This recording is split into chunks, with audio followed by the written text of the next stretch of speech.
Hallo, hier ist die Angela. Ich möchte Sie gerne einladen, bei unserem Online-Livestream dabei zu sein. Daniel Hari wird jeden Freitagabend wichtige Informationen weitergeben zum Thema Heilung. Wir haben parallel dazu ab 18:45 Uhr bis 20:15 Uhr Online Healing Rooms. Das heißt, Sie können anrufen. Daniel Hari wird das auch nochmal im Livestream weitergeben.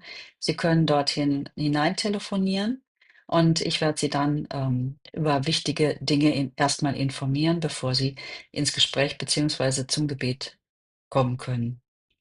Wir haben ein großes Team, das Ihnen gerne weiterhelfen möchte.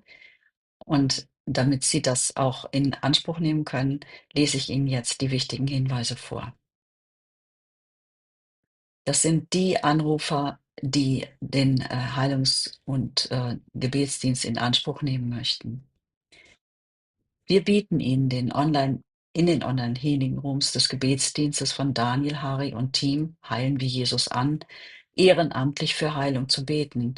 Das Angebot ist für Sie kostenlos. Unsere Angebote stehen allen Menschen offen, unabhängig von ethnischer Zugehörigkeit, Kultur, Religion oder Konfession. Sie als Anrufer oder Anruferin entlasten das Gebetsteam von Daniel Hari, heilen wir Jesus, aus jedem Haftungsanspruch, der durch den von Ihnen freiwillig wahrgenommenen Gebetsdienst entstanden ist. Dieser Gebetsdienst Heilen wir Jesus ist keine Therapie im Sinne einer medizinischen oder psychotherapeutischen Behandlung oder Sozialarbeit. Wir stellen auch keine Diagnosen und machen keine Heilungsversprechen. Wir übernehmen keine Verantwortung oder Haftung für Heilung oder Nichtheilung, weil Jesus heilt, nicht wir. Wir wissen, dass er gerne heilt und überlassen ihm das Timing und die Heilung. Wir sind nur seine Gefäße, durch die er handelt. Wir sichern uns zu, anstehende oder laufende therapeutische oder ärztliche Behandlungen nicht aufgrund unseres Heilungsgebetes abzubrechen, sondern erst nach Rücksprache mit Ihrem behandelnden Arzt oder Therapeuten. Die Heilung wird erst im Geist, dann in der Seele und zuletzt im Körper sichtbar. Es kann dabei zu Spontanheilungen kommen oder ein Heilungsprozess wird angestoßen.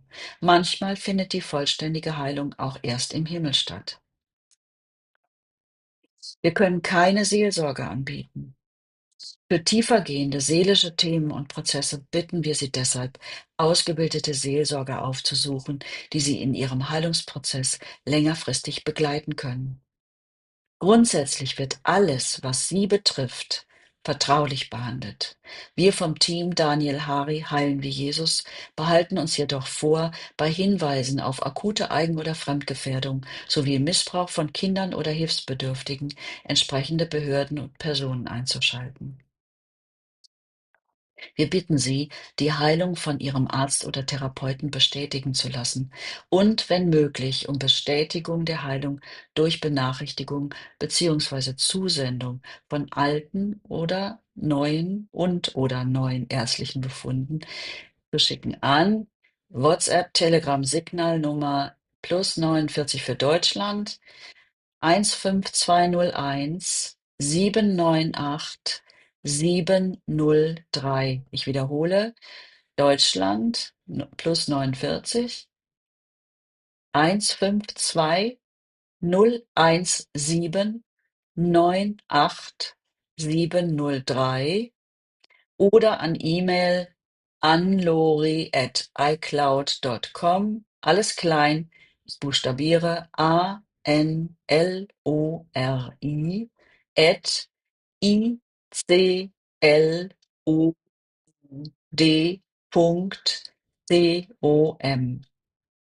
Wenn Sie das alles verstanden haben und mit allem einverstanden sind, bitte ich Sie jetzt laut und deutlich Ja zu sagen. Ihre Antwort wird aufgezeichnet. Vielen Dank für Ihr Verständnis. Ganz herzlich willkommen zum Livestream heute Abend. Wie auch immer wird es möglich sein, anzurufen in die Sendung. Und das Team rund um Angela Lorenz Riedebecks ist bereit, den Anruf entgegenzunehmen. Die Telefonnummer werden dann gleich eingeblendet werden. Ein Zweierteam ist bereit, dir zu dienen in Heilung. Wir warten Wunder, dass die geschehen. Es geschieht immer und immer wieder. Auch sogenannte unheilbare Krankheiten werden geheilt, weil Jesus Christus, ihm ist wirklich alles möglich. Heute Abend freut es mich, dass ich hier im Livestream eine Predigt, das ist eine Aufzeichnung, weitergeben darf von einem langjährigen Freund, dem Camillo Di Biase, und seine Frau, die Sonja, wird auch noch reden. Das wurde aufgezeichnet im christlichen Zentrum Rheinfelden. Also es gibt ja Rheinfelden Deutschland, Rheinfelden Schweiz, also christliches Zentrum Rheinfelden Schweiz. Was mich sehr mit ihm verbindet, ist die Liebe zu Jesus, auch einen kindlichen Glauben und dass wir immer und immer wieder Wunder erleben, weil Jesus Christus einfach wunderbar eingreift in unserem Leben. Also es wird dich sehr stärken in deinem Gottvertrauen und es freut mich, dass ich jetzt Camillo Di Biase präsentieren darf. Danke für deine Aufmerksamkeit.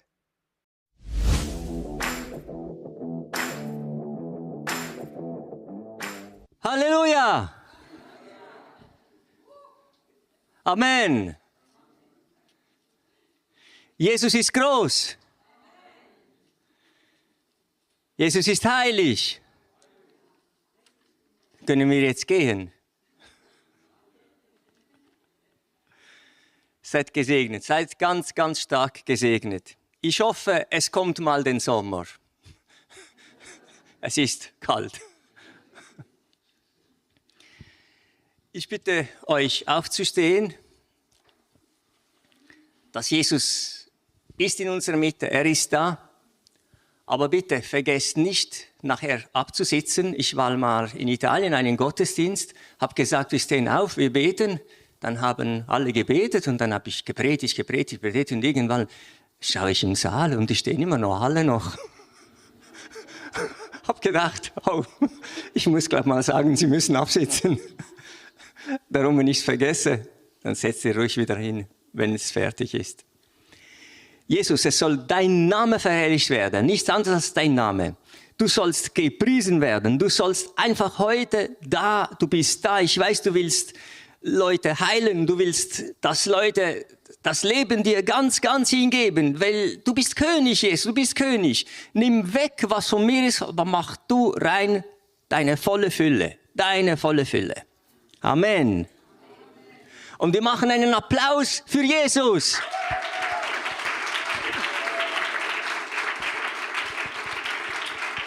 Halleluja.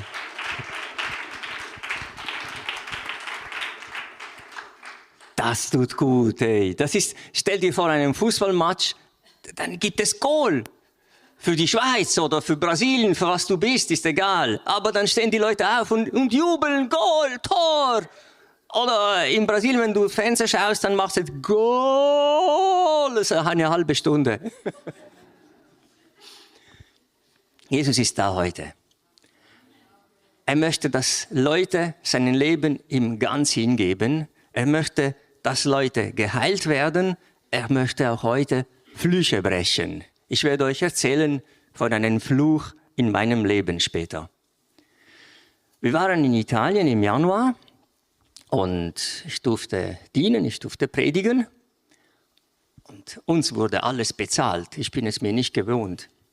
Die haben uns das Restaurant bezahlt, Übernachtung, alles. Und morgens machte ich meine Andacht, habe gelesen in der Bibel von die Frau, die keine Kinder bekommen konnte. Und da war Elisa da und sagte, nächstes Jahr bekommst du ein Kind, weil du für mich gesorgt hast. Und sie dankte ihn und das Kind kam auf die Welt. Dann starb das Kind. Elisa ging wieder zurück und das Kind kommt wieder in sein Leben hinein. Halleluja! Seid ihr noch da? Amen. Ja, und ich dachte, das habe ich heute Morgen gelesen. Vielleicht will Gott mir etwas sagen dazu oder gar nicht. Ist ja egal. Wir sind in die Küche gegangen, haben einen Kaffee getrunken mit meiner Cousine und meinem Cousin. Und dann fragte ich sie, du hast uns alles geschenkt, hast du einen Wunsch von Gott? Und sie sagte, ja, meine Schwiegertochter kann nicht schwanger werden. Das wäre mein Wunsch. Kennt ihr das? Und plötzlich habe ich gesagt, ja, nächstes Jahr bekommt sie ein Kind. Paff! Ich dachte für mich, ja, da habe ich aber groß geschwatzt. Ich glaube, ich mache mich ganz klein wie ein Schildkröt und ich ziehe mich zurück, ich sage nichts mehr. Wann können wir abfahren, fragte ich meine Frau. Ja, und diesen Sommer ruft sie mich an und sagte sie, hey Camillo, Roberta ist schwanger. Ich, yeah, Jesus hat's gemacht. Ein Applaus für Jesus. Es ist einfach Jesus, er ist groß, er ist großartig, er will heilen und ich habe das Gefühl, ich komme nachher wieder auf diesen Thema zurück, heute möchte Jesus besonders die Gebärmütter segnen von den Frauen. Bitte, ich euch, alle Frauen, steht auf. Alle Frauen, jung und alt, bitte steht auf. Und segnet eure Gebärmutter. Segnet eure Gebärmutter. Dass sie entweder leibliche Frucht bringt bei den jungen Leuten, die das später nötig haben, dass es keine Fehlgeburt gibt. Den Fluch brechen wir heute im Namen Jesus. Das hat Jesus getragen. Amen. Wir segnen die jungen Frauen, dass sie gut können gebären, dass sie gesunde Kinder auf die Welt bringen. Und wir segnen aber auch die älteren Generationen, die keine Kinder mehr bekommen können, dass alles gesund bleibt. Dass kein Gebärmutterkrebs, gar nichts, sondern dass alles gesund bleibt. Amen. Wir danken Jesus dafür. Ein Applaus für Jesus. Amen.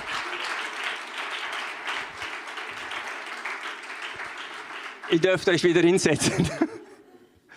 Ich habe gedacht, das ist so spontan gekommen und Jesus ist dabei. Er wird euch gesunde Kinder schenken. Amen.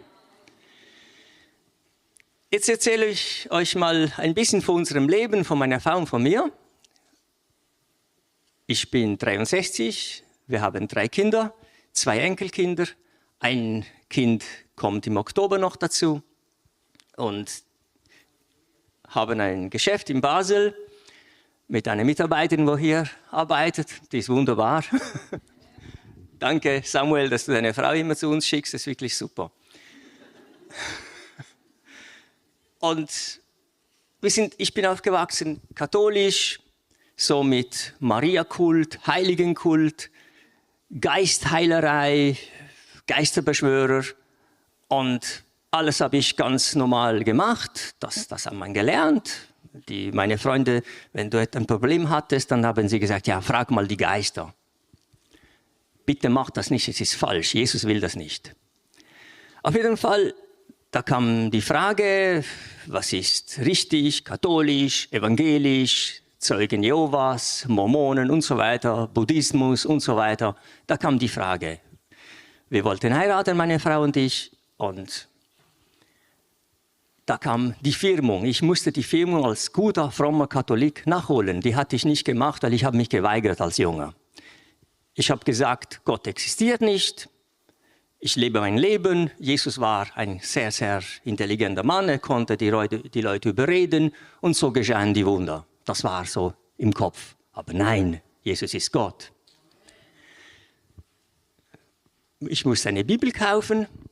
Da fing ich an zu lesen und ich suchte Maria Himmelfahrt. Ich fand Maria Himmelfahrt nirgends in der Bibel. Da kam eine Tante von Sonja und hat gesagt, ja, du darfst nicht die Heiligen anbeten, das sind Götzen. Das ist Götzendienst, die Bibel verbietet das. Haben wir, meine Frau und ich, immer gelesen in der Bibel, gesucht. Und dann haben wir gemerkt, ja, wir schauen mal in der Bibel, was für Wörter gibt, dass es heißt, Jesus ist Gott. Und bitte, 1. Johannes 1-5, Vers 12, 13 und 14.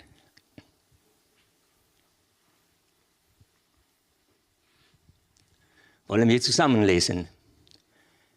Im Anfang war das Wort, und das Wort war bei Gott. Und das Wort war Gott. Dieses war im Anfang bei Gott, alles wurde durch dasselbe und ohne dasselbe wurde auch nichts eines, das geworden ist. Weiter. In ihm war Leben und das Leben war das Licht der Menschen. Und das Licht scheint in der Finsternis und die Finsternis hat es nicht erfasst. Da war ein Mensch von Gott gesandt, sein Name Johannes. Dieser kam zum Zeugnis, das er zeugte von dem Licht, damit alle durch ihn glaubten. Er war nicht das Licht, sondern er kam. Das er zeugte von dem Licht. Das war das wahrhaftige Licht, das in die Welt kommend jeden Menschen erleuchtet. Er war in der Welt. In die Welt wurde durch ihn und die Welt erkannte ihn nicht. Er kam in das Seine und in die Seinen nahmen ihn nicht an. So viele ihn aber aufnahmen, denen gab er das Recht, Kinder Gottes zu werden, denen, die an seinem Namen glauben. Halleluja!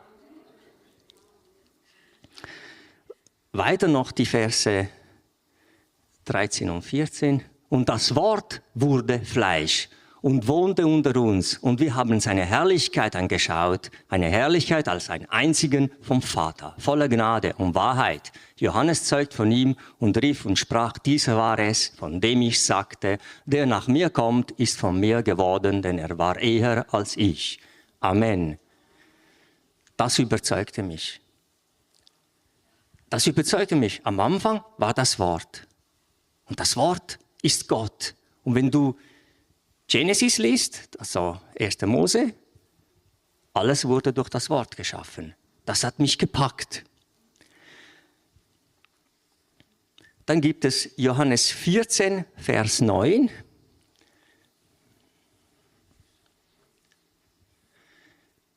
Jesus spricht zu ihm, so lange Zeit bin ich bei euch und du hast mich noch nicht erkannt, Philippus. Wer mich gesehen hat, hat den Vater gesehen. Und wie sagst du, zeige uns den Vater. Glaubst du nicht, dass ich in dem Vater bin und der Vater in mir ist? Die Worte, die ich zu euch rede, rede ich nicht von mir selbst. Der Vater aber, der in mir bleibt, tut seine Werke.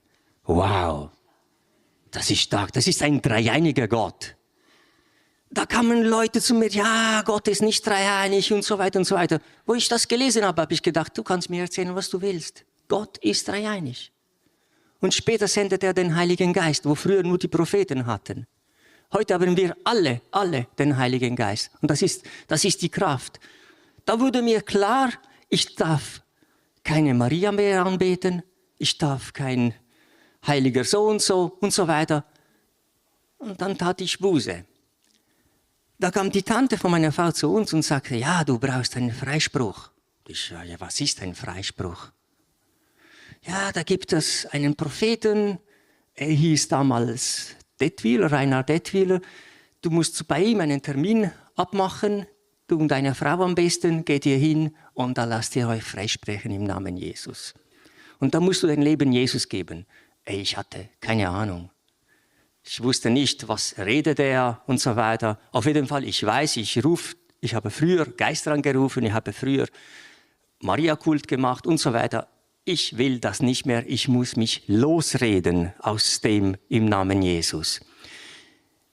Früher, bevor ich den Freispruch hatte, habe ich die Bibel gelesen, ich habe gar nichts verstanden, sondern diese Worte, die kamen immer wieder, aber ich hatte nicht viel verstanden. Da haben wir diesen Herr Detwiler angerufen, wir sind hingegangen und er hatte eine Predigt, das war ein Saal, kleiner als hier, mega voll, in Rheinfelden übrigens. Also meine Bekehrung war in Rheinfelden, an einem Bauernhof. Und wir kamen rein. Die Leute schauen normal aus. Ich dachte zuerst, ist das eine Sekte, was soll das? Ich hatte Angst. Und er predigte. Die Predigt war mein Leben. Poff! Ich schämte mich, ich denke, die Leute, die schauen alle mich, schauen alle hier, die schauen zu mich und der ist, der das gemacht hat. Das sehe ich, ja, Jesus ist da. Da sind wir später zu ihm gegangen. Als ich die Geschichte vom Kreuz gelesen hatte und habe nicht verstanden, warum haben die Menschen so ein guter Mensch ans Kreuz genagelt, obwohl er unschuldig war. Und als wir da in diese Geschichte mit den Geistern, da habe ich nicht so daran geglaubt, aber ich habe seit 12 sehr starke Kopfschmerzen und ich wusste, dass meine Mutter das auch hatte, meine Großmutter hatte das auch. Und Camilla hat immer gesagt, du wirst verflucht und deswegen hast du diese Kopfschmerzen. Ich habe gedacht, ja, es ist manchmal wie angeschossen gekommen. Dann, als er da erzählt hat, was er so gemacht hat, wusste ich, ich bin mit ihm verheiratet, ich muss auch zu dieser Lossprechung gehen, aber wegen ihm, nicht wegen mir.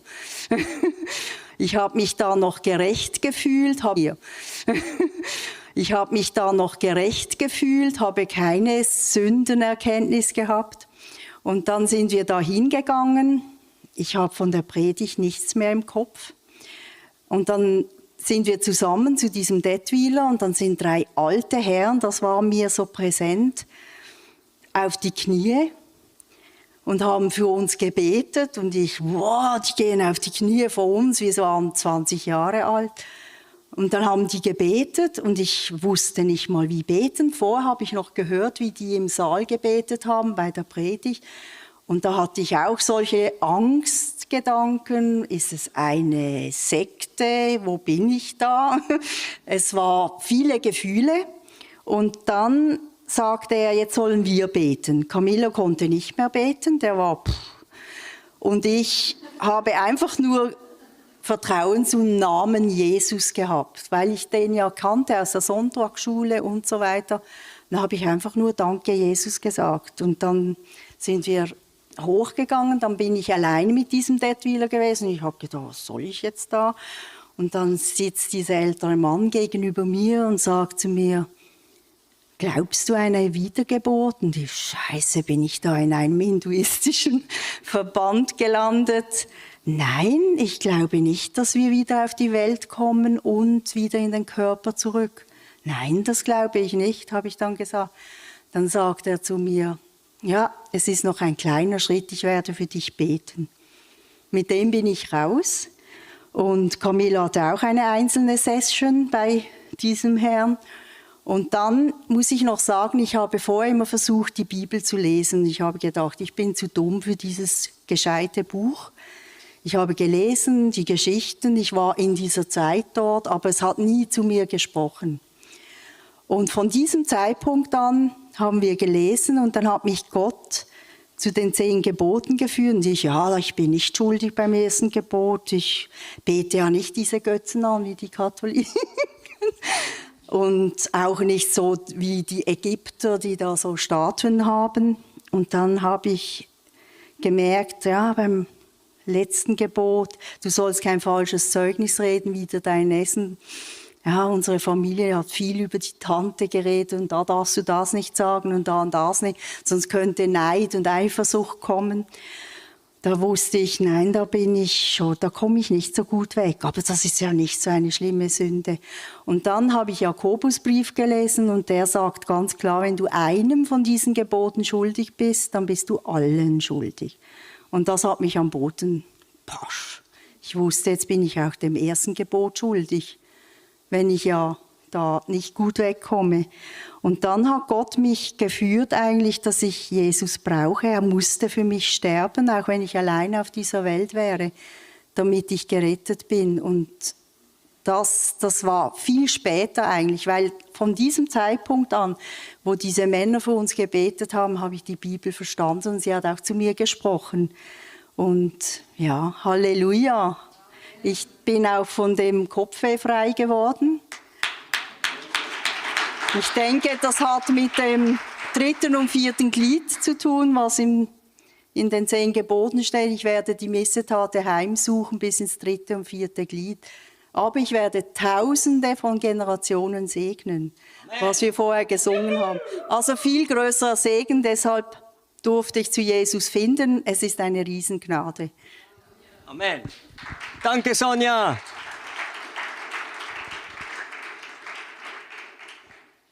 Jetzt erzähle ich euch der Titel von dieser Predigt eigentlich, ein bisschen später. Jesus nimmt dich ernst. Um das geht's.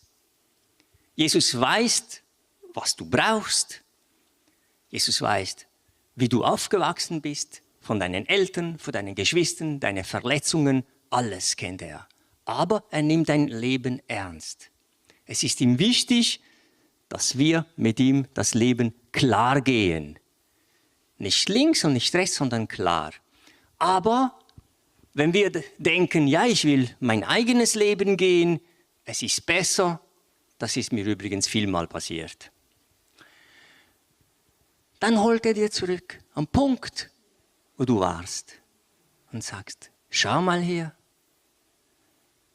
da kannst du wieder anfangen. Halleluja!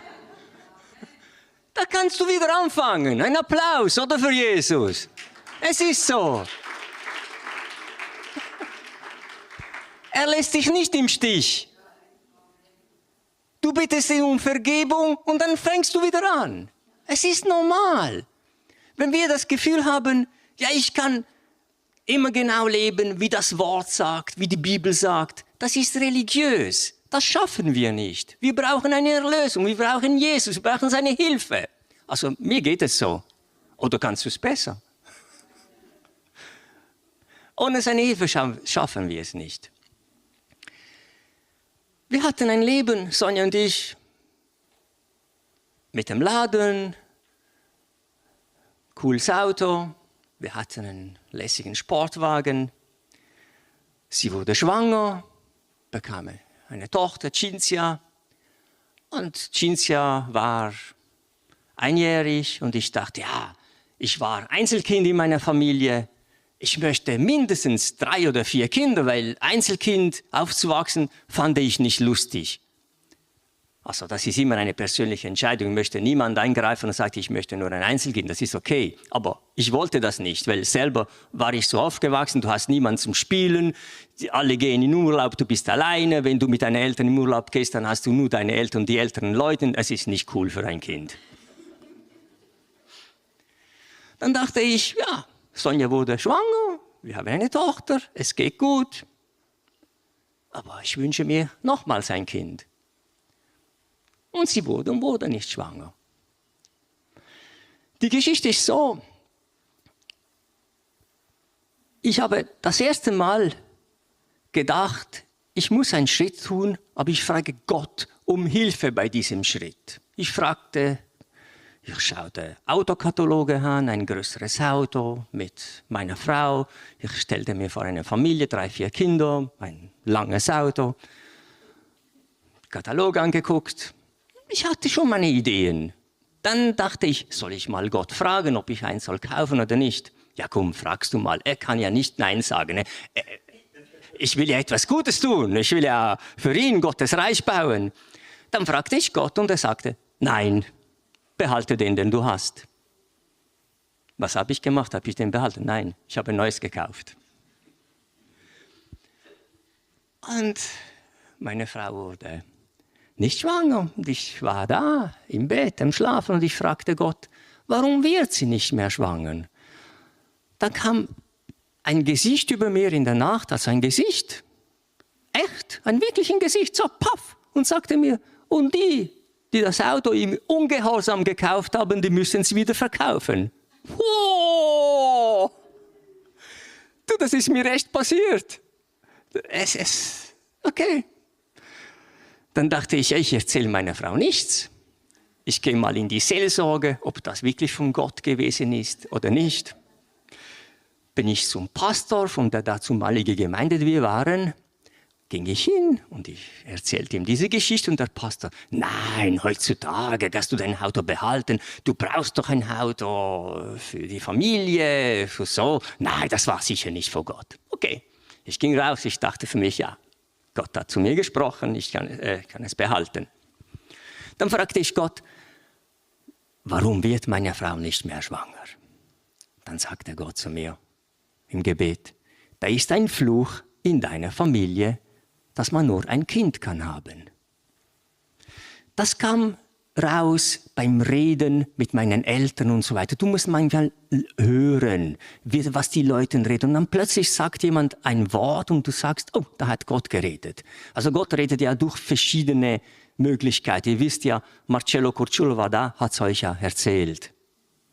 Übrigens, wo Marcello da war, hat gesagt, hat jemand Ohrenschmerzen? Ein Problem mit dem Ohr und ich hatte 4, 5 Jahre ein gestopftes Ohr und Marcello hat gesagt, Jesus wird dich heilen. Und ich dachte daran, ja nein, das betrifft mich nicht. Hey, meine Leute, mein Ohr ist geheilt.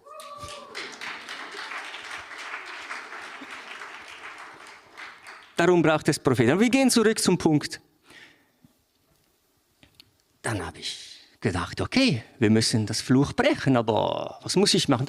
Dann kam mir den Gedanken, Jesus kann doch recht gehabt haben, dass ich mein Auto verkaufen muss. Dann habe ich gesagt, okay, Jesus, wenn du machst, dass meine Frau schwanger wird, dann verkaufe ich doch das Auto.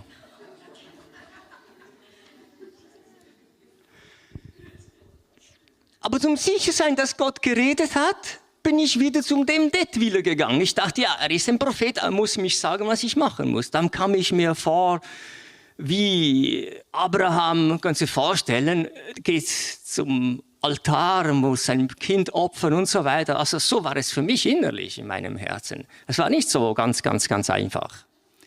Ging ich zu diesem Detwiler und ich dachte, ja, ich gehe nachher zu ihm in die Seelsorge, erzähle ihm die Geschichte und dann ist es so, dann mache ich das. Ging ich hin, den gleichen Saal, die ähnlichen Leute, den Saal voll und es hieß, der Herr Detwiler ist heute krank, er ist nicht da. Es wird ein anderer Mann predigen und ich, yeah, dem Fall kann ich das behalten, es war nur eine Prüfung für mich. Ja. Das war nicht so. Da kam ein junger Mann und sagte, er wird heute predigen. Ich fasse mich ganz kurz. Er sagte, heute Nacht hatte ich einen Traum. Hier ist ein Mann, er muss sein Auto verkaufen.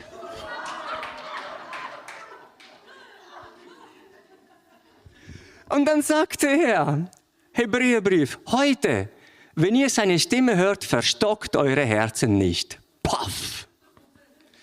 Da kannst du sich vorstellen, bei mir kam Schweiß. Und ich wusste, okay, ich fuhr nach Hause von Rheinfelden nach Allschwil, ich wohnte damals in Allschwil, und ging zu meiner Frau und ich erzählte ihr die ganze Geschichte, weil sie wusste nichts von dem. Das hatte ich ungefähr 9 Monate für mich behalten. In der Zwischenzeit wurde Sonja schwanger. Halleluja. Habe ich es meiner Frau erzählt? Willst du erzählen, was du bekamst? Die heilige Ehrfurcht. Soll ich es erzählen?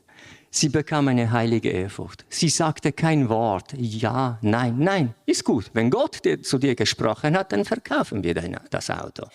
Dann fuhren wir mit dem Auto in eine Garage, die nächste Garage, und wir sagten ihm, Gesundheit, wir sagten ihm, wir möchten das Auto verkaufen.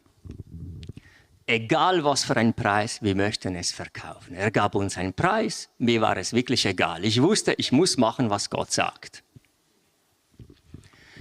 Wir haben das verkauft und ich habe mich ganz frei gefühlt. Du kannst dich vorstellen, es war für mich so wie, wenn du gehst wandern mit 10 Rucksäcken. Kannst du dich das vorstellen? Schon ein Rucksack ist viel. Aber wir hatten es verkauft. Wir bekamen Geld. Das Geld hatte ich auf ein Konto getan, meine Frau war ja schwanger. Die Stadt, das Geld brauchen wir. Dann sagte zu mir Gott, du kannst das Geld dem und dem verschenken, er braucht es. Okay, das auch noch. Zuerst verkaufe ich mein Auto, jetzt muss ich mein Geld verschenken. Okay, gut, dann habe ich das getan. Da kam ich zu dem Mann, wo das Geld brauchte und ich sagte ihm, Geld, brauchst du dies und diese Summe. Er sagte, ja, wieso weißt du das? Gott hat zu mir gesprochen. Er hat es bekommen und ich dachte, okay, das Geld fehlt mir, aber ist egal, Gott hat einen Plan. Könnt ihr euch vorstellen, Ende Jahr fragte ich meine Buchhalterin, ich sollte eine Rechnung bekommen von genau diesem Betrag. Aber diese Rechnung kam nie. Und sie sagte zu mir, übrigens, das ist dir geschenkt worden.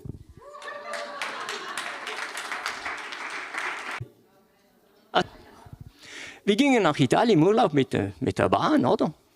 Und gingen nach Süditalien. Erstens waren wir mit der direkten Zug von Zürich nach Süditalien. Hatte einen Waggon bestellt mit 6 Plätzen. Wir hatten danach noch ein drittes Kind bekommen. Sind 5 Plätze, einen Platz extra reserviert, extra bezahlt, dass wir nur für uns sind, als Familie, so richtig schweizerisch. Die anderen wollen wir nicht dabei haben. Dann stiegen wir im Zug hinein, ziemlich früh, weil ich bin ein Mensch, ich gehe immer zu früh irgendwo hin. Da war ein junger Herr, ganz oben, hat sich gelegen auf dem Liegebrett und sagte, habt ihr da reserviert? Und ich beim ersten Gedanken, den schmeiße ich raus. Und da redete wieder Jesus zu mir, die gleiche Stimme, die ich kannte, sagte, lass ihn sein, ich habe einen Plan mit ihm. Lass ihn sein, ich habe einen Plan mit ihm.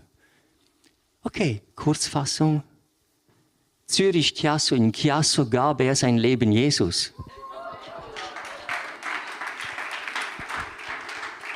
Es ist einfach Gott. Du bist gehorsam und er dreht alles um.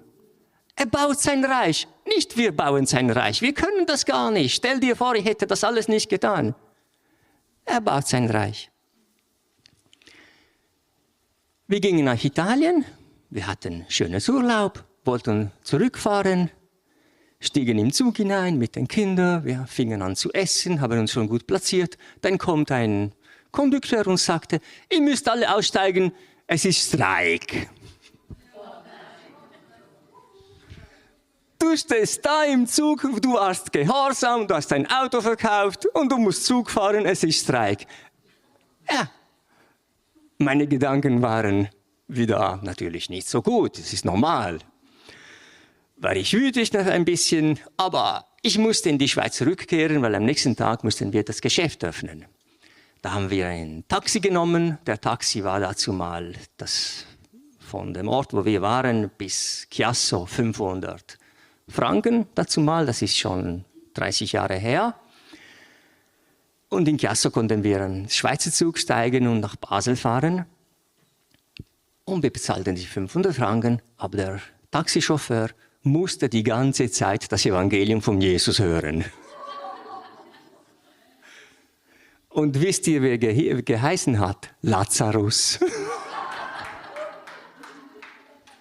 Ich weiß nicht, ob es ein Engel war oder nicht, ich habe keine Ahnung. Aber der Name ist so kurios und er war der Einzige, wo zugesagt hat, ich fahre euch nach Chiasso. Alle anderen, nein, das mache ich nicht, nein, das mache ich nicht. Irgendwann dachte ich, wie gehen wir nach Hause? Und er kam und er hieß Lazarus. Ich kann mir vorstellen, das war ein Engel, aber lassen wir das sein. Auf jeden Fall, das sind so kleine Erlebnisse, die wir hatten in unserem Leben, die Gott einfach immer ganz, ganz, ganz treu geholfen hat. Später hatten wir einen Hauskreis geöffnet und den Hauskreis haben sich viele Leute bekehrt. Es war nicht mein Verdienst, weil wir hatten natürlich Daniel Hari dabei. Und er hat das Evangelium wunderbar erzählt. Ich war nur der Wurm, der die Leute holte. Und die Leute, die haben sich bekehrt im Hauskreis noch und noch und noch. Da war eine Familie unten, die Frau war schwanger und da war Jesus da, wo er wieder ein Wunder machte. Das habe ich letztes Mal erzählt, ich fasse das ganz kurz. Das Kind hatte einen offenen Rücken und Jesus hat sie geheilt. Definitiv. Und da bin ich Pate. Später war noch eine Familie, wo wir sehr gut befreundet sind. Und das Kind hatte eine Hüfte-Ibepsie, oder wie das heißt. Du bist ja Physiotherapeutin. Hysplasie. Danke. Also, sehr wahrscheinlich konnte sie gar nicht laufen. Auf jeden Fall hat sie Jesus auch geheilt. Das ist eben Jesus, wo heilt. Unser Sohn, der Kleinste, Samuele, der hatte eine unheilbare Lungenkrankheit mit einjährig. Und jetzt ist er bald 30. Jesus hat ihn geheilt.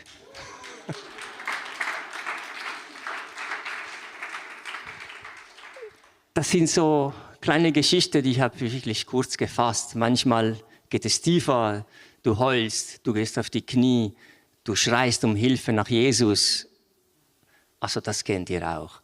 es tönt so kurz und so zack, zack, aber Jesus hat immer ist treu gewesen. Darum sage ich euch, wenn wir treu sind, ist er auch treu. Ja, die Geschichte mit dem Auto ist leider nicht fertig, da geht es weiter. Später, 20 Jahre später, durfte ich wieder eins kaufen. Auf jeden Fall hatten wir eins. Wir hatten Freude daran. Wir dachten, okay, wir haben eins, wir können es behalten bis zur Pensionierung. Und dann hatte ich das Gefühl, den Eindruck, wir müssen es wieder verkaufen. Habe ich Gott gefragt, ja, muss ich wieder schweigen, meiner Frau nichts sagen? Sagt er, nein, dieses Mal musstest du deiner Frau sagen, ihr müsst es zusammen prüfen. Mein Sohn Davide hat geheiratet, seine Frau war schwanger mit Zwillingen und da ging es um Leben, um Tod. Da sagte Jesus zu mir, ich möchte von dir einen Fasten. Ich dachte, Essen, Fasten, kein Alkohol trinken. Okay, nein, ich möchte, dass du wieder dein Auto verkaufst. Okay. Das geht darum, dass ich dich und deine Familie segnen kann. Ich möchte, dass du gehorsam bist.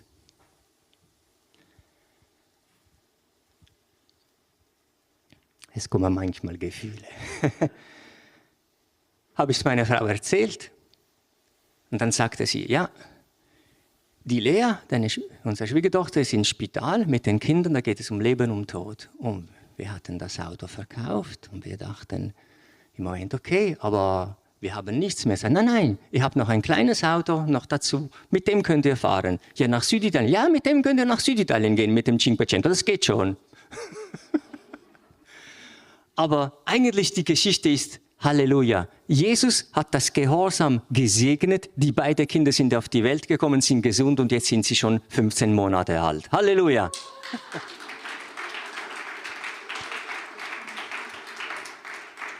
Jesus ist groß, ist großartig.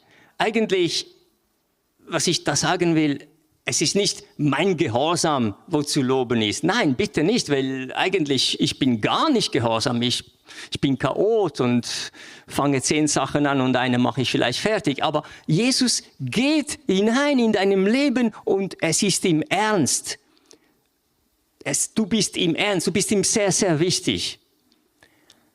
Samuel, habe ich noch kurz Zeit für etwas oder soll ich... Sicher?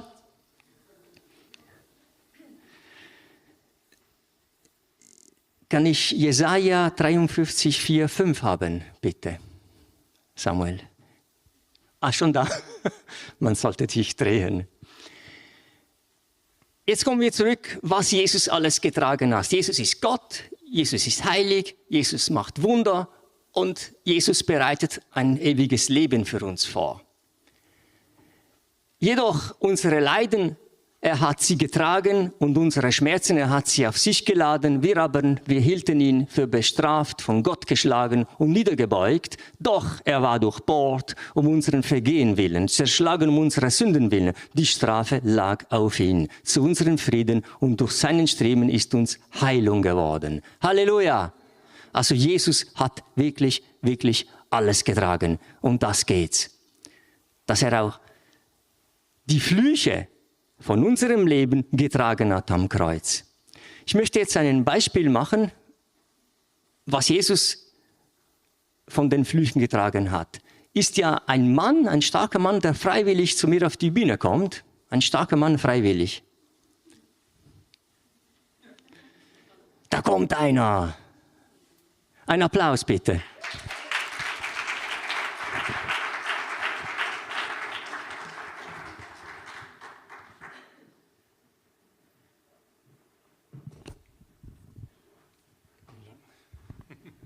Kennt ihr ihn? Ist er neu? Kannst du das Mikrofon heben für mich? Ja. Deine Hände zusammentun. Jetzt geht es darum, um die Geisterbeschwörung, die Wahrsagerei, Totenanbetung, Totenbefragung und solche Sachen. Oder auch Pornografie oder Horoskope und so weiter. Jedes Mal, wenn du das machst, dann ist es eine Bindung in deinem Leben. Einmal ein Horoskop, dann eine Wahrsagerin, einen Wahrsager, Pornografie und so weiter und so weiter. Und dann kannst du dich selber mit der Zeit nicht mehr befreien. Darum bin ich in die Seelsorge gegangen zu diesem Herr Detwiler. Und Jesus kam, und was hat er gemacht? Er kam mit seinem Blut und alles wurde wieder gut. Und alle Sünden sind dir dann vergeben. Das Wichtigste ist, du bekennst deine Sünden. Danke.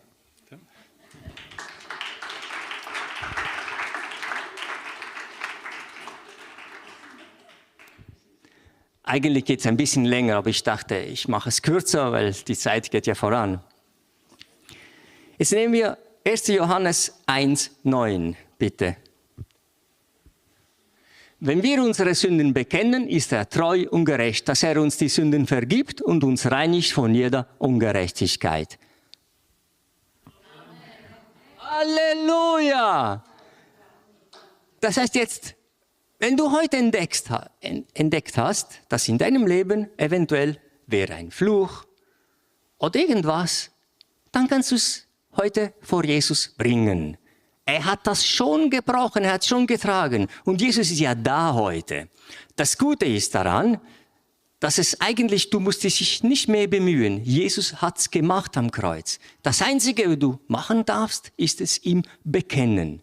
Sei es in einer Seelsorge, sei es selber auf deinem Platz oder was auch immer. Aber bitte, glaube mir, wenn du heute das Jesus sagst, du wirst Wunder erleben. Wunder um Wunder um Wunder, weil Jesus ist echt. Ist nicht eine Geschichte wie Rotkäppchen oder sowas, sondern Jesus ist echt, er ist Gott. Halleluja.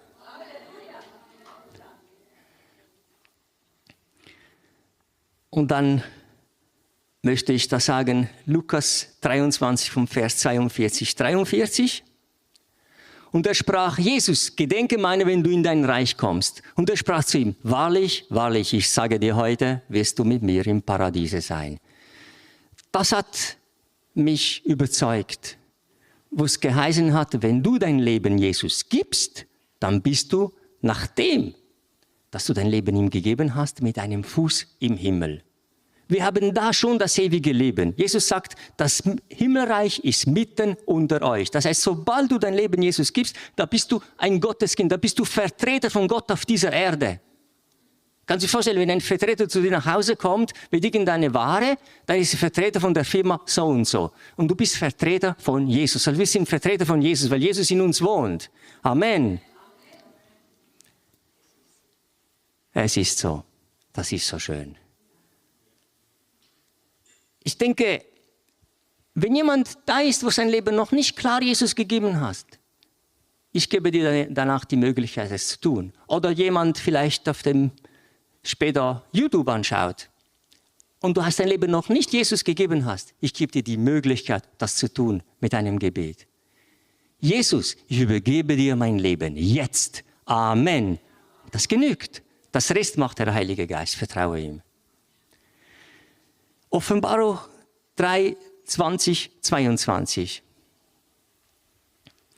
Siehe, ich stehe vor der Tür und klopfe an. Wenn jemand meine Stimme hören wird und die Tür auftut, zu dem werde ich hineingehen und das Abendmahl mit ihm halten. Und er mit mir. Wer überwindet, dem will ich geben, mit mir auf meinem Thron zu sitzen. Wie auch ich überwunden habe und mich gesetzt habe in meinem Vater auf seinem Thron. Wer Ohren hat, der höre, was der Geist der Gemeinde sagt. Amen. Wir wollen Jesus wirklich danken. Wir wollen Jesus wirklich preisen für seine Macht, für seine Gnade. Wir wollen ihn, was du möchtest. Danke, Jesus, du uns bewahrst durchs Feuer, bewahrst du durchs Wasser, bewahrst du in allem, weil du bist mit uns. Du möchtest dein Reich bauen. Wir loben und preisen deinen Namen. Und wir danken dir. Wir loben und preisen deinen wunderbaren, herrlichen Namen. Und dort, wo wir nicht gehorsam waren, bitten wir dich um Entschuldigung. Bitte vergib uns. Danke, dass du uns eine neue Chance gibst. Eine weitere, eine 9., eine 10., eine 20. Chance. Weil du bist fantastisch, du bist gnädig, du bist barmherzig. Dein Name will ich loben, dein Name will ich preisen, Jesus.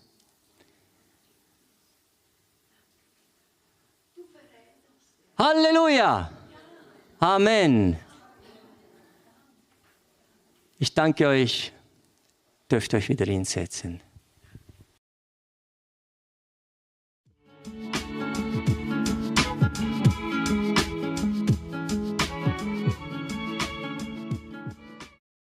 Hallo, hier ist die Angela Lorenz-Ridderbecks. Ich möchte euch etwas über die Dreier-Gebetsgruppen erzählen. Jetzt werdet ihr euch sicher fragen, was ist denn das jetzt schon wieder? Und warum? Dreier-Gebetsgruppen, was sollen wir damit anfangen? Ähm, ja, ich erzähle euch ganz kurz, wie es bei mir gewesen ist. Ich bin in einer Dreier-Gebetsgruppe und zwar habe ich beim Daniel Hari in der Christozentrischen Heilungsschule in der Taube damals im letzten Jahr 2024 eine Ausbildung gemacht. Ich würde sagen, ich bin jetzt christozentrische Heilerin, tut aber nichts zur Sache. Was wichtig war, Daniel sagte: „Das, was ich, euch hier beibringe, das kann nicht als Seminar stehen bleiben, das muss Auswirkungen haben.“ Und das ist auch das Ziel. Ich möchte gerne, dass ihr euch jetzt 2 Leute aus dieser 250 bis 300 großen menschengroßen Gruppe sucht, mit denen ihr eine Dreiergruppe bildet. Und dann hat er uns Anweisungen gegeben. Wir sollten wöchentlich uns einmal treffen für eine halbe bis eine Stunde. In dieser Zeit sollten wir beten, und zwar sollten wir den Heiligen Geist bitten, dass er uns jeweils 3 Personen nennt, für die wir für Heilung, Befreiung, Rettung beten sollten. Und wir sollten dann den Heiligen Geist bitten, dass er uns sozusagen vorbereitete Begegnungen, sogenannte Kairos-Momente ermöglicht mit diesen Personen, sodass wir ihnen das Evangelium weitergeben können. Das heißt also die gute Botschaft von Jesus, dass er für uns gestorben ist, dass er uns so liebt, dass er für uns gestorben ist und dass er heilen und befreien und retten möchte. Und wir sollen dann auch für diese Menschen beten, beziehungsweise Heilung aussprechen, wenn sie krank sind. So, das war die Anweisung. Das Ziel war dabei, dass wirklich alle Menschen in unserer Umgebung letztlich dann erreicht werden können, alle auch Heilung bekommen können, befreit werden können, gerettet werden können und von Jesus Liebe erfahren können. So, und dann haben wir also angefangen und haben uns aus diesen 250 bis 300 Leuten dann Personen herausgepickt, mit denen wir meinten, gut beten zu können. Wir kannten uns alle nicht. Von daher war das völlig unerheblich. Aber das erste Ergebnis war, nachdem wir das dann gemacht hatten und uns das erste Mal getroffen hatten oder die ersten Male, wir haben uns besser kennengelernt, natürlich. Und wir haben erkannt, dass das alles wirklich vom Heiligen Geist geführt war. Das Zweite war, dass unsere gemeinsamen Gebete viel mehr Kraft hatten, als wenn wir einzeln für jemanden beteten. Und es gab direkt auch Heilungserfolge, weil wir das alles im Namen von Jesus getan haben. Wir wagten sozusagen, für Heilung zu beten und Heilung auszusprechen. Ja, und inzwischen ist ein Jahr vergangen, etwas mehr sogar. Und wir haben tatsächlich etliche Erfahrungen jetzt gemacht, viele Menschen getroffen, für viele gebetet. Teilweise auch immer wieder für die Gleichen, weil da manchmal auch nichts voranging. Inzwischen haben wir auch andere Personen kennengelernt, die mit uns in der Gruppe sind. Sobald wir mehr als 4 sind, teilen wir dann und multiplizieren uns dadurch sozusagen.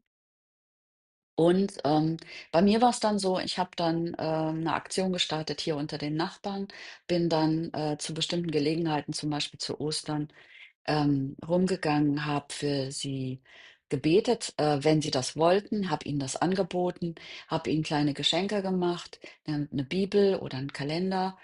Und die meisten waren sehr, sehr offen und haben mir die Tür aufgemacht und ja, fanden das gut, dass ich für sie bete. Aber sie waren überrascht, dass ich das dann direkt vor Ort machen wollte. Aber genau das ist es ja, was wir machen sollen. Das hat Jesus ja auch nicht anders gemacht. Und wir wollen nach seinem Vorbild, das Ganze tun. Ja, und, wir konnten also, auch erleben, wie wirklich Heilung stattfindet, wie Menschen zu Jesus kommen. Und, es gibt jetzt inzwischen ja, eine Nachbarinnengruppe hier bei mir im Haus, beziehungsweise wir wechseln auch mal, gehen auch mal zur Nachbarin und treffen uns dort, soweit wir können. Manche sind arbeiten, sind berufstätig, dann muss man einfach gucken, dass man dann 'n richtigen Termin findet. Aber es sind alles Menschen, die jetzt oder Frauen, die jetzt ihr Leben Jesus gegeben haben im letzten Jahr und mit mir zusammen, ja, in der Bibel lesen, beten, füreinander beten und auch für, Menschen aus unserer Umgebung, damit dort, diese Menschen geheilt werden und sie auch Jesus kennenlernen. Das ist also ein ganz wichtiges Ergebnis und wir haben uns praktisch dadurch gegenseitig ermutigt. Wir haben Menschen mit Jesus bekannt gemacht, konnten ihnen Heilung zusprechen, mit dem Erfolg, dass Krankheiten nachließen, Schmerzen nachließen oder ganz aufhörten. Und, wir sind selber im Glauben dadurch gewachsen, weil wir diese Heilungsversprechen, die, ja in der Bibel stehen, als Verheißungen ernst genommen haben und erfahren haben, dass die tatsächlich wahr sind. Wir sind inzwischen völlig überzeugt, dass sie wahr sind. Und wir haben Menschen dadurch gesegnet, dass wir das getan haben. Nicht nur sie selbst, sondern, wir selber sind dadurch gesegnet worden. Jesus wirkt durch uns, seine Kraft wirkt durch uns, durch den Heiligen Geist. Und wir geben ihm dafür die Ehre. Er ist mit seiner Liebe und Barmherzigkeit in uns und wir können sie weitergeben. Das schwappt rüber und das merken die Menschen. Und das ist wunderschön. Wir können sowieso nichts aus unserer eigenen Kraft. Es ist der Heilige Geist in uns. Und wir können wirklich nur sagen, das, was er uns aufträgt zu tun, das hat Hand und Fuß und das wirkt auch. Und wenn wir das irgendwie versuchen, aus unserem eigenen Verstand oder unserem Willen oder unserer Kraft zu tun, dann funktioniert das nicht. Und das ist auch eine wichtige Erfahrung, die wir gemacht haben. Und letztlich ist ja das Ziel, dass wir das tun, was Jesus gesagt hat, uns aufgetragen hat. Die gute Botschaft weiterzugeben, Menschen, in eine Beziehung zu Jesus zu, bringen. Und das sollen diese Dreiergruppen tun. Und dazu werden wir befähigt durch den Heiligen Geist. Wir brauchen uns nicht anzustrengen. Es ist nicht unsere eigene Kraft, die wir da erfahren, sondern das, was Jesus in uns tut. Und er hat doch auch gesagt, wir sollen es tun. Genau das. Und zwar kurz bevor er in den Himmel auffuhr, hat er seinen Jüngern und damit praktisch jetzt uns auch, seinen Nachfolgern, gesagt: „Mir ist alle Macht im Himmel und auf der Erde gegeben." Was also ist schlimm? Gar nichts. Er hat die Macht und er gibt sie uns und sagt: „Darum, genau deshalb, geht zu allen Völkern und macht die Menschen zu meinen Jüngern." Wir sollen zu allen gehen. Und dabei sollt ihr sie auf den Namen des Vaters, des Sohnes und des Heiligen Geistes taufen. Nach der Entscheidung bitte. Und sie belehren, alles zu befolgen, was ich euch geboten habe. Und seid gewiss, ich bin jeden Tag bei euch bis zum Ende der Zeit. Das bedeutet aber auch, dass wir ihnen helfen. Sie sollen doch in diese Beziehung zu Jesus kommen können. Und wenn wir ihnen erstmal nur erzählen, sie dann nach der Entscheidung aber alleine lassen, dann kommen sie nicht weiter. Das sind Anfänger im Glauben, so wie Babys, und die strampeln dann sich ab und schaffen es möglicherweise dann nicht weiterzukommen. Also ist es dann unsere Aufgabe, auch in den Dreiergruppen sie dort aufzunehmen, ihnen Orientierung zu geben, ihnen zu helfen, ihnen zu zeigen auch, wie wir es machen, damit sie befähigt werden, selber als Nachfolger neue Nachfolger zu Jesus zu führen und die wiederum zu befähigen. Ja, und in Markus 16, Vers 15 bis 18 hat Jesus auch noch mal ganz klar gesagt, wir sollen in die Welt hinausgehen und die Freudenbotschaft Gottes allen Menschen bekannt machen. Und dann sagt er, wer glaubt und sich taufen lässt, also erst glauben, dann taufen, der wird gerettet werden. Und wer aber ungläubig bleibt, und das ist das Traurige, wird von Gott verurteilt werden. Aber wie sollen sie denn eine Entscheidung treffen, wenn sie nicht davon hören? Und die gute Botschaft wird nur durch das Hören wirklich in sie hineinkommen. Sie können sie ja sonst nicht wahrnehmen. Also es ist an uns, ihnen das weiterzugeben. Und folgende Zeichen werden die begleiten, die glauben. Sie werden in meinem Namen Dämonen austreiben. Sie werden in neuen Sprachen sprechen. Sie Wenn sie Schlangen anfassen oder etwas Tödliches trinken, wird es ihnen nicht schaden. Also, wenn das per Zufall passiert, nicht absichtlich bitte. Und Kranken, denen sie die Hände auflegen, wird es gut gehen. Das ist das, was Jesus gesagt hat. Und das ist Originalton, O-Ton. Jesus meint das ernst. Und wenn wir uns in Dreiergruppen treffen, dort beten, wöchentlich, für jeweils 3 andere Menschen und dann den Heiligen Geist auch bitten, dass er uns diese Gelegenheiten verschafft, dass wir sie treffen können, dass sie offene Ohren, Augen und Herzen haben, dann wird genau das passieren, was Jesus gesagt hat, dass sie zum Glauben kommen können und dass sie geheilt werden können, weil wir glauben, ihm glauben, dass er für uns gestorben ist. Und sie werden es uns abspüren und wir werden zum Segen werden, uns selber dabei unwahrscheinlich gesegnet. Und lasst euch einfach ermutigen, diese Dreiergruppen selber zu bilden. Hallo, hier ist die Angela.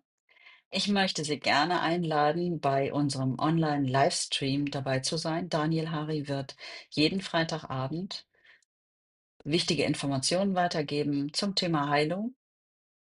Wir haben parallel dazu ab 18:45 bis 20:15 Online Healing Rooms. Das heißt, Sie können anrufen.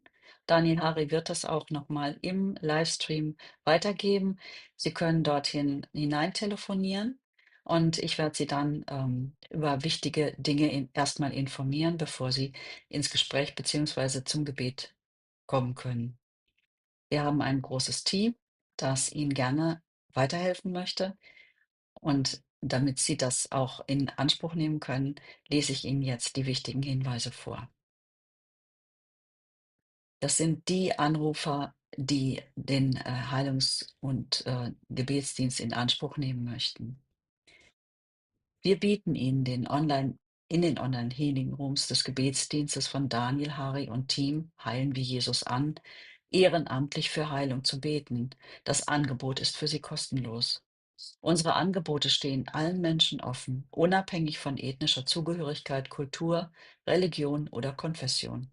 Sie als Anrufer oder Anruferin entlasten das Gebetsteam von Daniel Hari, heilen wir Jesus, aus jedem Haftungsanspruch, der durch den von ihnen freiwillig wahrgenommenen Gebetsdienst entstanden ist. Dieser Gebetsdienst Heilen wir Jesus ist keine Therapie im Sinne einer medizinischen oder psychotherapeutischen Behandlung oder Sozialarbeit. Wir stellen auch keine Diagnosen und machen keine Heilungsversprechen.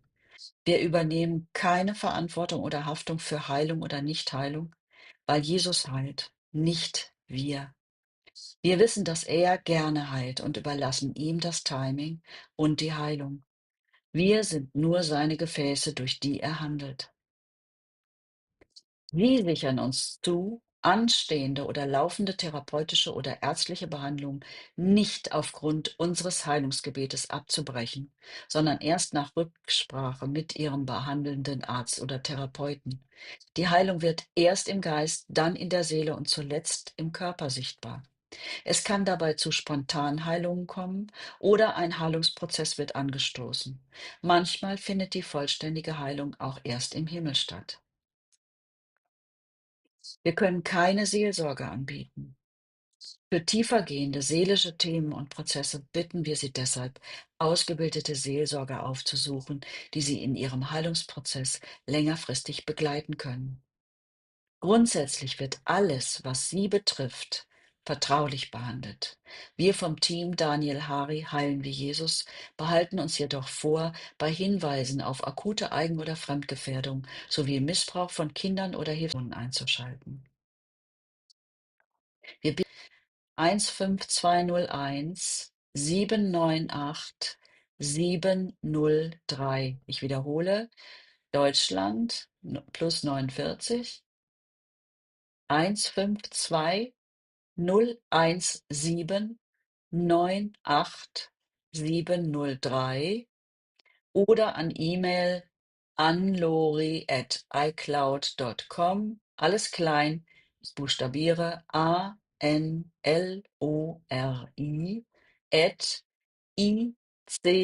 @icloud.com.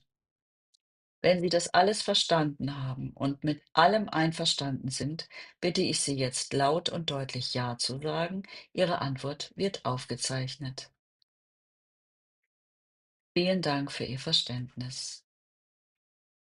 Hallo, hier ist die Angela Lorenz-Ridderbex. Ich möchte euch etwas über die Dreier-Gebetsgruppen erzählen.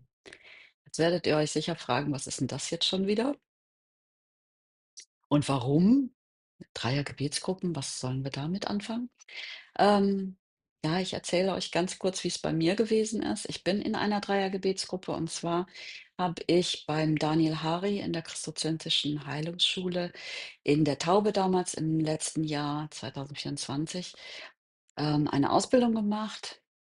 Ich würde sagen, ich bin jetzt christozentrische Heilerin, ähm, tut aber nichts zur Sache. Was wichtig war, Daniel sagte: „Das, was ich, euch hier beibringe, das kann nicht als Seminar stehen bleiben, das muss Auswirkungen haben.“ Und das ist auch das Ziel. Ich möchte gerne, dass ihr euch jetzt 2 Leute aus dieser 250 bis 300 großen menschengroßen Gruppe sucht, mit denen ihr eine Dreiergruppe bildet. Und dann hat er uns Anweisungen gegeben. Wir sollten wöchentlich uns einmal treffen für eine halbe bis eine Stunde. In dieser Zeit sollten wir beten, und zwar sollten wir den Heiligen Geist bitten, dass er uns jeweils 3 Personen nennt, für die wir für Heilung, Befreiung, Rettung beten sollten. Und wir sollten dann den Heiligen Geist bitten, dass er uns sozusagen vorbereitete Begegnungen, sogenannte Kairos-Momente ermöglicht mit diesen Personen, sodass wir ihnen das Evangelium weitergeben können. Das heißt also die gute Botschaft von Jesus, dass er für uns gestorben ist, dass er uns so liebt, dass er für uns gestorben ist und dass er heilen und befreien und retten möchte.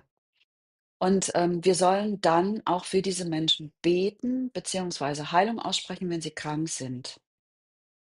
So, das war die Anweisung. Das Ziel war dabei, dass wirklich alle Menschen in unserer Umgebung letztlich dann erreicht werden können, alle auch Heilung bekommen können, befreit werden können, gerettet werden können und, von Jesus Liebe erfahren können. So, und dann haben wir also angefangen und haben uns, aus diesen 250 bis 300 Leuten dann, Personen herausgepickt, mit denen wir, meinten, gut beten zu können. Wir kannten uns alle nicht. Von daher war das völlig unerheblich. Aber das erste Ergebnis war, nachdem wir das dann gemacht hatten und uns das erste Mal getroffen hatten, oder die ersten Male, wir haben uns besser kennengelernt, natürlich, und wir haben erkannt, dass das alles wirklich, vom Heiligen Geist geführt war. Das Zweite war, dass unsere gemeinsamen Gebete viel mehr Kraft hatten, als wenn wir einzeln für jemanden beteten. Und es gab direkt auch Heilungserfolge, weil wir das alles im Namen von Jesus getan haben. Wir wagten sozusagen, für Heilung zu beten und Heilung auszusprechen. Ja, und inzwischen ist ein Jahr vergangen, etwas mehr sogar. Und wir haben tatsächlich ähnliche Erfahrungen jetzt gemacht, viele Menschen getroffen, für viele gebetet. Teilweise auch immer wieder für die Gleichen, weil da manchmal auch nichts voranging. Inzwischen haben wir auch andere Personen kennengelernt, die mit uns in der Gruppe sind. Sobald wir mehr als 4 sind, teilen wir dann und, multiplizieren uns dadurch sozusagen. Und, bei mir war es dann so, ich habe dann, 'ne Aktion gestartet hier unter den Nachbarn, bin dann, zu bestimmten Gelegenheiten, zum Beispiel zu Ostern, rumgegangen, habe für sie gebetet, wenn sie das wollten, habe ihnen das angeboten, habe ihnen kleine Geschenke gemacht, 'ne Bibel oder 'n Kalender. Und, die meisten waren sehr, sehr offen und haben mir die Tür aufgemacht und, ja, fanden das gut, dass ich für sie bete. Aber sie waren überrascht, dass ich das dann direkt vor Ort machen wollte. Aber genau das ist es ja, was wir machen sollen. Das hat Jesus ja auch nicht anders gemacht. Und wir wollen nach seinem Vorbild, das Ganze tun. Ja, und, wir konnten also auch erleben, wie wirklich Heilung stattfindet, wie Menschen zu Jesus kommen. Und, es gibt jetzt inzwischen ja, eine Nachbarinnengruppe hier bei mir im Haus, beziehungsweise wir wechseln auch mal, gehen auch mal zur Nachbarin und treffen uns dort, soweit wir können. Manche sind arbeiten, sind berufstätig, dann muss man einfach gucken, dass man da 'n richtigen Termin findet. Aber es sind alles Menschen, die jetzt oder Frauen, die jetzt ihr Leben Jesus gegeben haben im letzten Jahr und mit mir zusammen, ja, in der Bibel lesen, beten, füreinander beten und auch für, Menschen aus unserer Umgebung, damit dort, diese Menschen geheilt werden und sie auch Jesus kennenlernen. Das ist also ein ganz wichtiges Ergebnis und wir haben uns praktisch dadurch gegenseitig ermutigt. Wir haben Menschen mit Jesus bekannt gemacht, konnten ihnen Heilung zusprechen, mit dem Erfolg, dass Krankheiten nachließen, Schmerzen nachließen oder ganz aufhörten. Und, wir sind selber im Glauben dadurch gewachsen, weil wir diese Heilungsversprechen, die, ja in der Bibel stehen, als Verheißungen ernst genommen haben und erfahren haben, dass die tatsächlich wahr sind. Wir sind inzwischen völlig überzeugt, dass sie wahr sind. Und wir haben Menschen dadurch gesegnet, dass wir das getan haben. Nicht nur sie selbst, sondern, wir selber sind dadurch gesegnet worden. Jesus wirkt durch uns, seine Kraft wirkt durch uns, durch den Heiligen Geist. Und wir geben ihm dafür die Ehre. Er ist mit seiner Liebe und Barmherzigkeit in uns und wir können sie weitergeben. Das schwappt rüber und das merken die Menschen. Und das ist wunderschön. Wir können sowieso nichts aus unserer eigenen Kraft. Es ist der Heilige Geist in uns. Und wir können wirklich nur sagen, das, was er uns aufträgt zu tun, das hat Hand und Fuß und das wirkt auch. Und wenn wir das irgendwie versuchen, aus unserem eigenen Verstand oder unserem Willen oder unserer Kraft zu tun, dann funktioniert das nicht. Und das ist auch eine wichtige Erfahrung, die wir gemacht haben. Und letztlich ist ja das Ziel, dass wir das tun, was Jesus gesagt hat, uns aufgetragen hat. Die gute Botschaft weiterzugeben, Menschen, in eine Beziehung zu Jesus zu, bringen. Und das sollen diese Dreiergruppen tun. Und dazu werden wir befähigt durch den Heiligen Geist. Wir brauchen uns nicht anzustrengen. Das ist nicht unsere eigene Kraft, die wir da erfahren, sondern das, was Jesus in uns tut. Und, er hat doch auch gesagt, wir sollen es tun. Genau das. Und zwar kurz bevor er in den Himmel auffuhr, hat er seinen Jüngern und damit praktisch jetzt uns auch, seinen Nachfolgern, gesagt: „Mir ist alle Macht im Himmel und auf der Erde gegeben." Was also ist schlimm? Gar nichts. Er hat die Macht und er gibt sie uns und sagt: „Darum, genau deshalb, geht zu allen Völkern und macht die Menschen zu meinen Jüngern." Wir sollen zu allen gehen. Und dabei sollt ihr sie auf den Namen des Vaters, des Sohnes und des Heiligen Geistes taufen. Nach der Entscheidung bitte. Und sie belehren, alles zu befolgen, was ich euch geboten habe.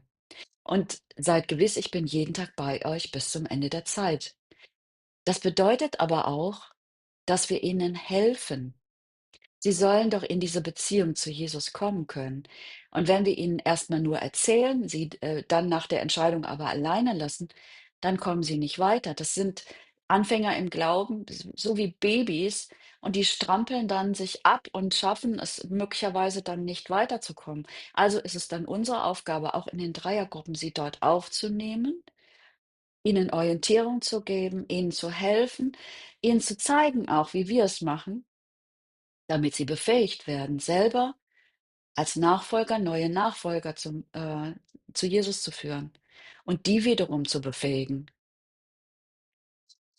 Ja, und in Markus 16, Vers 15 bis 18 hat Jesus auch noch mal ganz klar gesagt, wir sollen in die Welt hinausgehen und die Freudenbotschaft Gottes allen Menschen bekannt machen. Und dann sagt er, wer glaubt und sich taufen lässt, also erst glauben, dann taufen, der wird gerettet werden. Und wer aber ungläubig bleibt, und das ist das Traurige, wird von Gott verurteilt werden. Aber wie sollen sie denn eine Entscheidung treffen, wenn sie nicht davon hören? Und die gute Botschaft wird nur durch das Hören wirklich in sie hineinkommen. Sie können sie ja sonst nicht wahrnehmen. Also es ist an uns, ihnen das weiterzugeben. Und folgende Zeichen werden die begleiten, die glauben. Sie werden in meinem Namen Dämonen austreiben.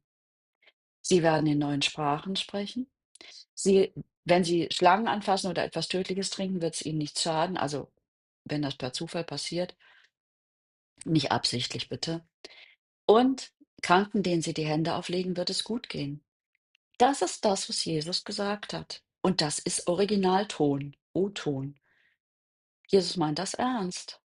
Und wenn wir uns in Dreiergruppen treffen, dort beten, wöchentlich, für jeweils 3 andere Menschen und dann den Heiligen Geist auch bitten, dass er uns diese Gelegenheiten verschafft, dass wir sie treffen können, dass sie offene Ohren, Augen und Herzen haben, dann wird genau das passieren, was Jesus gesagt hat, dass sie zum Glauben kommen können und dass sie geheilt werden können, weil wir glauben, ihm glauben, dass er für uns gestorben ist.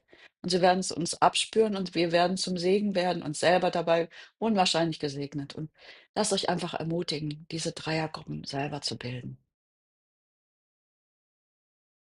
Hallo, hier ist die Angela. Ich möchte Sie gerne einladen, bei unserem Online-Livestream dabei zu sein. Daniel Hari wird jeden Freitagabend wichtige Informationen weitergeben zum Thema Heilung. Wir haben parallel dazu ab 18:45 bis 20:15 Online Healing Rooms. Das heißt, Sie können anrufen. Daniel Hari wird das auch nochmal im Livestream weitergeben. Sie können dorthin hinein telefonieren und ich werde Sie dann über wichtige Dinge erstmal informieren, bevor Sie ins Gespräch beziehungsweise zum Gebet kommen können. Wir haben ein großes Team, das Ihnen gerne weiterhelfen möchte. Und damit Sie das auch in Anspruch nehmen können, lese ich Ihnen jetzt die wichtigen Hinweise vor. Das sind die Anrufer, die den Heilungs- und Gebetsdienst in Anspruch nehmen möchten. Wir bieten Ihnen in den Online-Healing-Rooms des Gebetsdienstes von Daniel Hari und Team Heilen wie Jesus an, ehrenamtlich für Heilung zu beten. Das Angebot ist für Sie kostenlos. Unsere Angebote stehen allen Menschen offen, unabhängig von ethnischer Zugehörigkeit, Kultur, Religion oder Konfession. Sie als Anrufer oder Anruferin entlasten das Gebetsteam von Daniel Hari, heilen wie Jesus, aus jedem Haftungsanspruch, der durch den von ihnen freiwillig wahrgenommenen Gebetsdienst entstanden ist. Dieser Gebetsdienst Heilen wie Jesus ist keine Therapie im Sinne einer medizinischen oder psychotherapeutischen Behandlung oder Sozialarbeit. Wir stellen auch keine Diagnosen und machen keine Heilungsversprechen. Wir übernehmen keine Verantwortung oder Haftung für Heilung oder Nichtheilung, weil Jesus heilt, nicht wir. Wir wissen, dass er gerne heilt und überlassen ihm das Timing und die Heilung. Wir sind nur seine Gefäße, durch die er handelt. Sie sichern uns zu, anstehende oder laufende therapeutische oder ärztliche Behandlungen nicht aufgrund unseres Heilungsgebetes abzubrechen, sondern erst nach Rücksprache mit Ihrem behandelnden Arzt oder Therapeuten. Die Heilung wird erst im Geist, dann in der Seele und zuletzt im Körper sichtbar.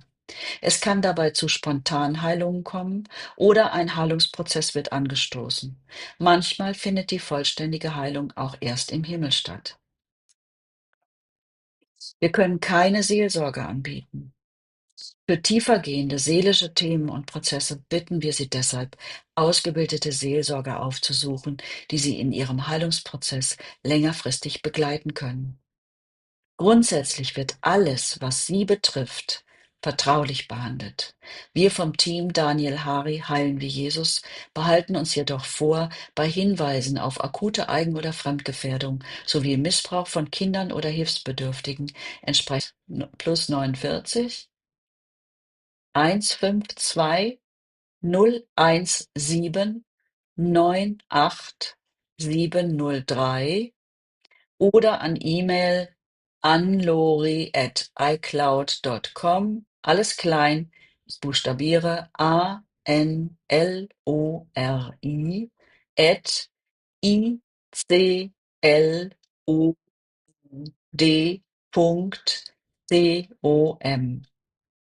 Wenn Sie das alles verstanden haben und mit allem einverstanden sind, bitte ich Sie jetzt laut und deutlich Ja zu sagen. Ihre Antwort wird aufgezeichnet.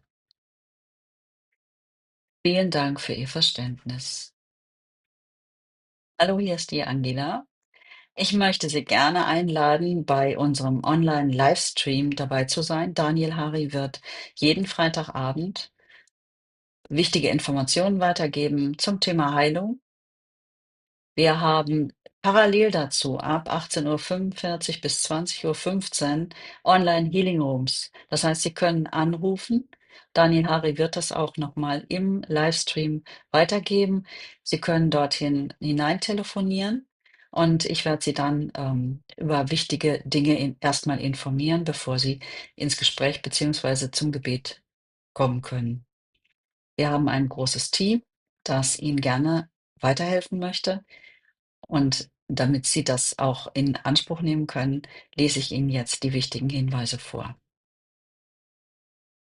Das sind die Anrufer, die den Heilungs- und Gebetsdienst in Anspruch nehmen möchten. Wir bieten Ihnen in den Online Healing Rooms des Gebetsdienstes von Daniel Hari und Team Heilen wie Jesus an, ehrenamtlich für Heilung zu beten. Das Angebot ist für Sie kostenlos. Unsere Angebote stehen allen Menschen offen, unabhängig von ethnischer Zugehörigkeit, Kultur, Religion oder Konfession.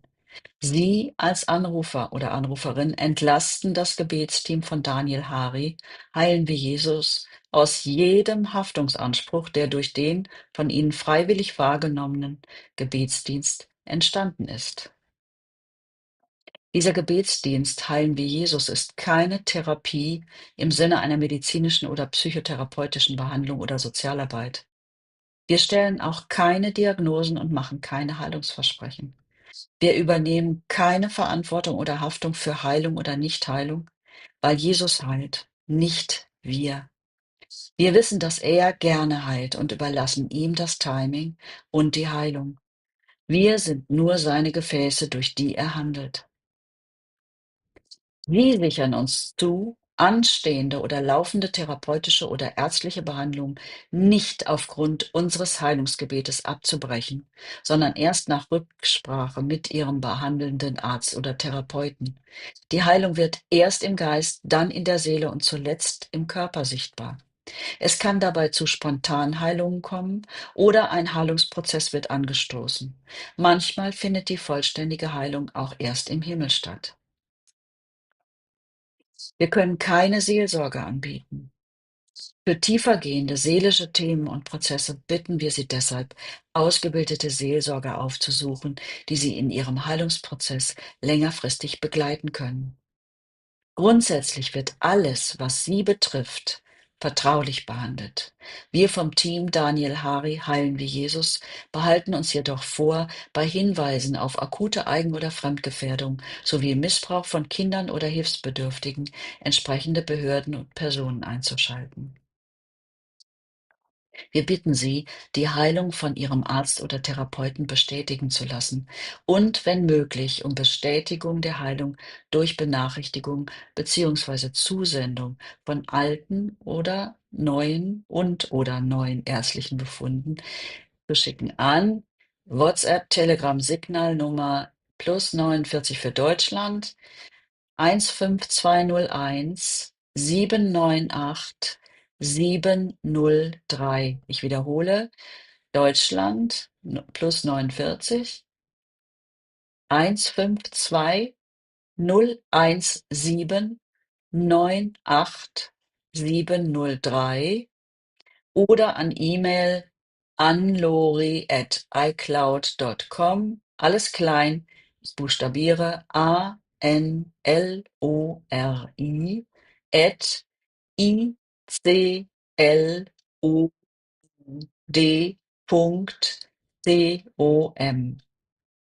Wenn Sie das alles verstanden haben und mit allem einverstanden sind, bitte ich Sie jetzt laut und deutlich Ja zu sagen. Ihre Antwort wird aufgezeichnet. Vielen Dank für Ihr Verständnis. Hallo, hier ist die Angela. Ich möchte Sie gerne einladen, bei unserem Online-Livestream dabei zu sein. Daniel Hari wird jeden Freitagabend wichtige Informationen weitergeben zum Thema Heilung. Wir haben parallel dazu ab 18:45 bis 20:15 Online Healing Rooms. Das heißt, Sie können anrufen. Daniel Hari wird das auch nochmal im Livestream weitergeben. Sie können dorthin hinein telefonieren und ich werde Sie dann über wichtige Dinge erstmal informieren, bevor Sie ins Gespräch beziehungsweise zum Gebet kommen können. Wir haben ein großes Team, das Ihnen gerne weiterhelfen möchte. Und damit Sie das auch in Anspruch nehmen können, lese ich Ihnen jetzt die wichtigen Hinweise vor. Das sind die Anrufer, die den Heilungs- und Gebetsdienst in Anspruch nehmen möchten. Wir bieten Ihnen in den Online-Healing-Rooms des Gebetsdienstes von Daniel Hari und Team Heilen wie Jesus an, ehrenamtlich für Heilung zu beten. Das Angebot ist für Sie kostenlos. Unsere Angebote stehen allen Menschen offen, unabhängig von ethnischer Zugehörigkeit, Kultur, Religion oder Konfession. Sie als Anrufer oder Anruferin entlasten das Gebetsteam von Daniel Hari, heilen wie Jesus, aus jedem Haftungsanspruch, der durch den von ihnen freiwillig wahrgenommenen Gebetsdienst entstanden ist. Dieser Gebetsdienst Heilen wie Jesus ist keine Therapie im Sinne einer medizinischen oder psychotherapeutischen Behandlung oder Sozialarbeit. Wir stellen auch keine Diagnosen und machen keine Heilungsversprechen. Wir übernehmen keine Verantwortung oder Haftung für Heilung oder Nichtheilung, weil Jesus heilt, nicht wir. Wir wissen, dass er gerne heilt und überlassen ihm das Timing und die Heilung. Wir sind nur seine Gefäße, durch die er handelt. Sie sichern uns zu, anstehende oder laufende therapeutische oder ärztliche Behandlungen nicht aufgrund unseres Heilungsgebetes abzubrechen, sondern erst nach Rücksprache mit Ihrem behandelnden Arzt oder Therapeuten. Die Heilung wird erst im Geist, dann in der Seele und zuletzt im Körper sichtbar. Es kann dabei zu Spontanheilungen kommen oder ein Heilungsprozess wird angestoßen. Manchmal findet die vollständige Heilung auch erst im Himmel statt. Wir können keine Seelsorge anbieten. Für tiefergehende seelische Themen und Prozesse bitten wir Sie deshalb, ausgebildete Seelsorger aufzusuchen, die Sie in Ihrem Heilungsprozess längerfristig begleiten können. Grundsätzlich wird alles, was Sie betrifft, vertraulich behandelt.